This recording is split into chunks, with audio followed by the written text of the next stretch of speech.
এখন তো জানোই বাংলায় চৈত্র মাস চলছে। আর যেহেতু 15 তারিখ পেরিয়ে গেছে, তাই চড়ক ঠাকুর নিয়ে সবাই বেরিয়ে গেছে। অনেকে চড়ক ঠাকুরকে পাট ঠাকুর নামেও চেনে। ভগবানকে ভালোবেসে এক এক জায়গায় এক এক রকম নামে ডাকে। তবে ভগবান মহাদেবের অনেক রূপের অনেক নাম রয়েছে। কোথায় সব ভক্তরা?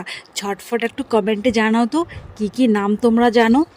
আর পাশে ডিজেতে বাজছিল গান। এবার ডিজের সাউন্ড আমি তোমাদের শোনাতে পারলাম না, যদি শোনাই তাহলে কপিরাইট আসবে। ওই দেখো, তোমাদের তো একটা কথা বলাই হলো না, এই ক্লিপগুলো আগের দিনের মানে গতকালকের ভিডিও আজ শেয়ার করলাম।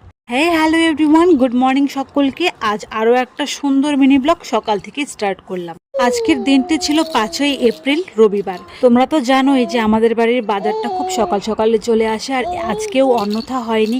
নিয়ে এসছে 2 রকমের মাছ।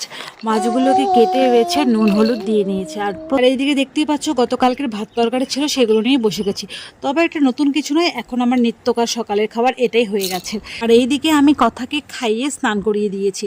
এই যে সুন্দর হাসিটা দেখতে পাচ্ছ, ওর এই হাসিটা দেখে আমার সমস্ত পরিশ্রম, ক্লান্ত, দুঃখ সব এক নিমেষে ফিনিশ হয়ে যায়।